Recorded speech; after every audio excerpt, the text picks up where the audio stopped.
going to go ahead and get It's on YouTube started. as well. It's 4:15. Thank you, the handful of you who are in the audience, and for the multitudes that are watching us live on YouTube TV right now.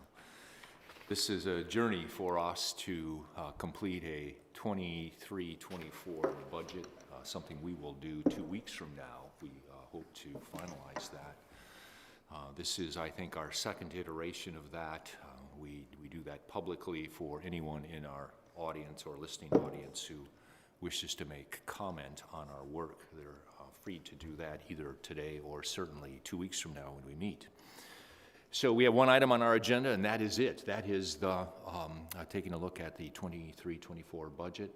When we're finished with that, we do have one other matter that deals with contract. We'll go into closed session to do that. So don't get excited if all of a sudden it feels like you're going to leave earlier than you thought you did. Okay? All right. So with that, Lisa, I'm going to invite you to come to the front and walk us through this new iteration of the 23-24 budget. Good afternoon and thank you. You have received in your packet in preparation for this meeting the large line-by-line budget document that includes all of our general fund as well as our expendable restricted, our designated, our auxiliary funds, plant fund, and our debt service. So those are all incorporated into the large document. I am not planning to walk through that document in any great detail. That being said, I'm happy to answer any questions that you might have on any of those individual line items. You also received a narrative summary of the general fund in your packet, which includes in a high level some of the changes between the current budget that we are working with today that you approved in February to the proposed for 23-24. Some of you may remember in prior years, you had a third one-page document that outlined all of the transfers between funds that were incorporated into the budget. That is actually now in the singular budget packet, I believe on page 8. So you only have 2 documents. What we are planning to do this afternoon is to walk through a PowerPoint that provides you with an update on what we are proposing specifically for the general fund for next year. I did place a copy of that PowerPoint at your tables in case you wanted to make notes or see something in front of you. And then again, we're happy to answer any questions that you might have on the PowerPoint or anything else. With that, I have the clicker. And I think we will go ahead and start unless there are anything, questions before.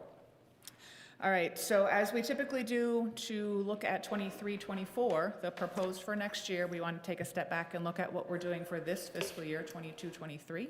So a couple highlights for this fiscal year. We are currently watching summer enrollment. Summer classes start next week, so we still have some of that to come in. Right now, it looks like we're very close to target, in a good spot with that. Although again, not all the information is there. We will continue to monitor that and to provide you with an update later in June when we have better data. Other revenue, property taxes are coming in on budget. Interest rates are actually, the interest rate environment is getting better, as you may have seen as well. So our interest income is turning around. We should see some positive growth in that area this year. And our rental revenue is down. Ferris State is reducing their footprint in our ATC, and that is causing some changes in the rental revenue. Can I ask a question about that? Yes. What is Ferris moving out? Bit by bit, or? They are not moving out. They are gradually moving some of their office space, and ultimately, I believe next year, it's not finalized, so I want to be cautious, but some of their classroom space, and I believe most of it's moving across the street into their Kendall building. Okay, thank you. It is not finalized at this point in time, and there will be a Ferris presence in the ATC next year. I just do not believe it will be as large, and some of that has scaled down this year. Lisa, what does that reduction mean in terms of either square footage or office space, or however we measure that? What are they not occupying? I don't have an exact square footage for you, but what my understanding is that they're looking at more for next year. The larger initial change will be next year. And I believe, tentatively, they are vacating their office suite. Okay. Which is 12 to 15 individual offices that are right on the Fountain side. So if you walk in that Fountain Street door, their footprint there, and then potentially some of their classroom spaces along that hallway that would line Fountain Street. On the expense side of the current budget, 22-23, we continue to anticipate positive revenue or positive expense variances. We have some underspending in non-salary budgets as we do annually, and we have vacancies in our salary lines, although I will say that we are starting to have greater success in filling positions as the market is beginning to turn a little bit. So we will see less of that. However, when we're looking at an entire fiscal year and knowing that we budget for full positions for an entire fiscal year, we will still have some positive variance as we close this fiscal year out.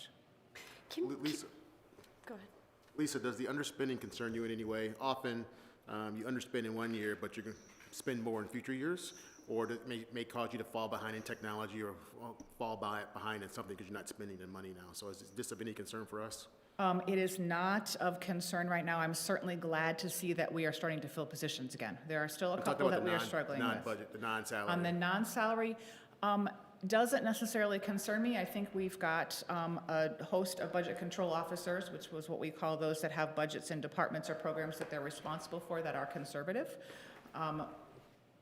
That it's not really any single area that has vast underspending, and typically from year to year it changes a little bit in which areas have some underspending, so I think some of it's a little bit cyclical. I think we are starting to see some of that start to level out a bit. Some of it is due to enrollment changes, so some of the supplies, materials just aren't the same as they were before. Some of it's printing. I think printing patterns have changed significantly, and some of it's still travel. As that's starting to come back, and we're starting to see more of that, but at the beginning of the year weren't really. Those were some that off the top of my head. I think the other area that we're, I won't say struggling with, but certainly paying attention to is our student wage budgets. We have had a hard time finding student employees to work on campus. I think we have approximately 120-ish now, where prior to the pandemic, we had over 300 students. So I think there's some change there that we are starting to have. Thank you. When we're talking about personnel and budget, filling positions, keeping positions open, it's a numbers issue, which I appreciate, but it's also, it can be a morale issue. And I wouldn't mind, in fact, I'd like to have during a work session, a discussion about the positions we are leaving unfilled, and what the impact is, how that reverberates around the institution. And I also wouldn't mind looking at the salaries of the people that we have and the positions that we're filling. And what has sparked this is this recent transition that we've entered, where we've had people moving on to other things. We're in a hiring phase right now. I just want to take a closer look at that, if we could, at a work session. Absolutely. And I will say, I didn't mean to imply, there are very few positions that we are actually deliberately holding. Most of those are related to interim assignments, where we have people filling either dual roles or filling in an interim role.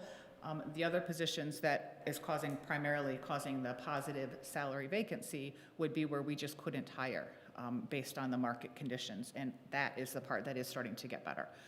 As an example, with our clerical, our APSS unit, we had 12 to 14 vacancies several months ago, and I believe we're down to 4 or 5. So we're starting to see that turn. But certainly we can bring that back. Yeah. Additionally, we've talked as a board about some kind of survey engagement around transportation to scholars, and I think we've talked about it in terms of not just creating a survey, but if surveys go out to scholars, might that be a topic that's included in transportation? But the other question that I wonder about is related to scholar employment on campus, like what we might be able to find out directly from them. Is it the wages, or what else might just asking them inform us about relatedly? So I'm curious about that. Not to be answered today, but I'm curious. Piggybacking on what Brandy has just indicated, I was talking to a scholar at one of the recent events, and they brought up the issue of they have to pay for parking when they're working, and so that was discouraging them to work. And I promised to bring that to you. I just thought about when you said that. Yeah. I have a note to you. So there were a couple of issues that may impact the number of students we have and why they may not be choosing to work. What I can share with you is that we are having those conversations, and we are having conversations with students, also the Student Government Association, and so we'll be able to bring you updates in the near future about those things. And so we have done, we have reached out to community colleges and to GVSU to see what their hourly rate is for students. We are probably towards the higher end of what we're compensating our students for an hourly wage, but also that doesn't mean we shouldn't or can't do better, but we're also looking at the parking issue. Certainly one of the things, we just had this conversation this morning at our executive leadership team meeting. We also know that there's reasons to do this beyond salary. Students who work on campus have higher persistence and completion rates. And so our goal is to get back to pre-pandemic numbers. And so we're actively working on that, and I can bring you an update soon. Thank you. Question in terms of, have you seen an uptick at all in terms of how students are showing up to work, like virtually? Has there been any increase in openings potentially for students at a virtual level? I know that is the case for employees and employers, but is that a thing here? Based upon my limited tenure here, what my understanding is that we allow some remote working in some instances for full-time employees. We have not done that with part-time employees, which would include our students. And so students who are working for the college are working on campus. Is that correct, Lisa? Yep, that is as far. There might be an isolated case. Most of our student employment opportunities are on campus And based on their role. That may also be an opportunity then for some students that, you know, as we, I don't want to say shifted, but opened up more to this virtual space and what that means for students as they engage with the world after graduation. That might be an opportunity worth looking into. Valuable and insightful and helpful conversation, and it's always encouraging when our president says we've already taken note of some of that, and we're just starting to scratch the surface on some of that, and we're going to get back to you on some of that, so thank you for that. We're going to let you keep going, Lisa. Okay. Very good, thank you. Keep going. Perfect. So now we're going to move into what we're looking at right now for 23-24. Some of this is not new, but want to go over some of the highlights for you. From the revenue side of our general fund, and again, this is almost exclusively general fund, happy to answer questions on other funds also. But with general fund, we are looking at a flat enrollment. So we are right now working on, from a budgetary perspective, on enrollment the same for 23-24 in a billing unit capacity as we have for 22-23. That does not mean that we are not setting very, very active and I don't want to say aggressive because that's not accurate, but challenging targets for enrollment. And we've got a team working on strategic enrollment management. From a conservative budgetary perspective, we are looking at a flat enrollment. Property taxes, right now we have a 4.5% increase. That's about $1.7 million of increased revenue for us. I can share that we have received some preliminary information from the county. It is not final. But some preliminary information, and it looks like that we might even see something a little bit higher than that. It also looks like it is possible, because of the inflation number, we will not see a Headley rollback this year. Again, the data is not finalized, but that is where we're sitting now, so I believe that 4.5% is likely a conservative number. And then finally, with state aid, we are estimating a 4%, so everything that you have is based on a 4% increase in state aid. With that, the governor's recommendation from her budget proposal is a 4% for community colleges, so that's what we've based this on. Since we've completed this in the last week, actually, both the House and the Senate have come out with their budget versions.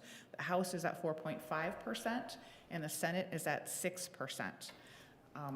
Now, they won't come up with a final budget until likely late May or June. May Revenue Consensus Conference in the middle of May will need to happen first, and then they will decide collectively what that increase will be. Right now, we have 4% built into what you have in front of you.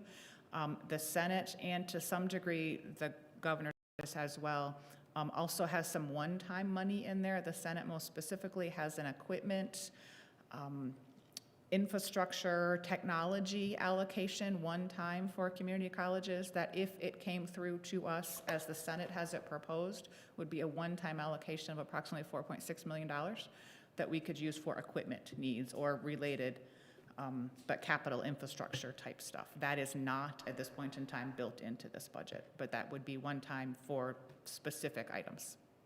That made it through, would it need to be spent in a set amount of time?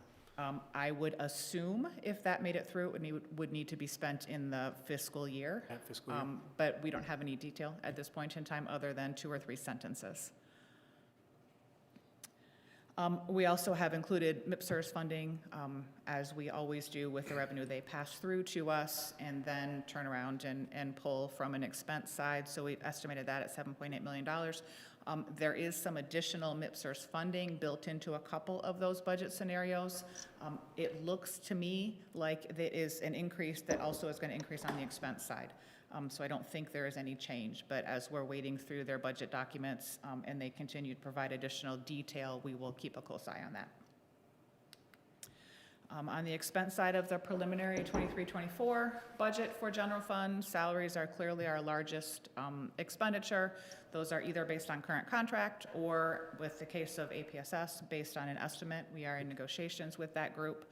The meet and confer group, remember that's an annual approval by you. Right now in this budget, there is a 4% pool built in for our meet and confer, our administrative team. That, of course, is subject to your specific, separate from the budget document approval in June. We continue to budget for $500,000 of savings from open positions. If you'll remember, it is our practice to budget for all positions to be filled 100% of the time, and then we have a budget, if you will, for $500,000 to account for when we know we will have vacancies throughout the year. Fringe benefits, you can see the expenses there.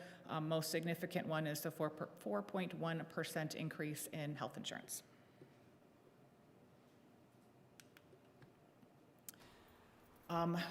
When we look at other expenses, we have had some adjustments that you'll see in the narrative for some one-time items that were approved for last year. We do have would not be dollars into an auditorium to a pool, but potentially into an arena instead. Understood. Questions on that, by the way, anyone? Yeah, I think it'd be interesting to understand that I know that the students don't like the pool in its current state. My understanding is the state of it is not just very desirable. I'm wondering if it was a different, a more modern, even a pool facility, would they like that as we think about, the future use of it? My understanding is that when we did the campus master plan in 2020, that much of that work was done with students at that time, and students expressed the desire for an auxiliary gym and also for intramural sports, which is how we arrived at that conclusion. We currently don't use that for any of our classes, and we've been collecting data and we're not getting any student use. There's a few community members who use the facility, and I think we've confirmed that we're not even working with a high school. We have one high school. One high and school.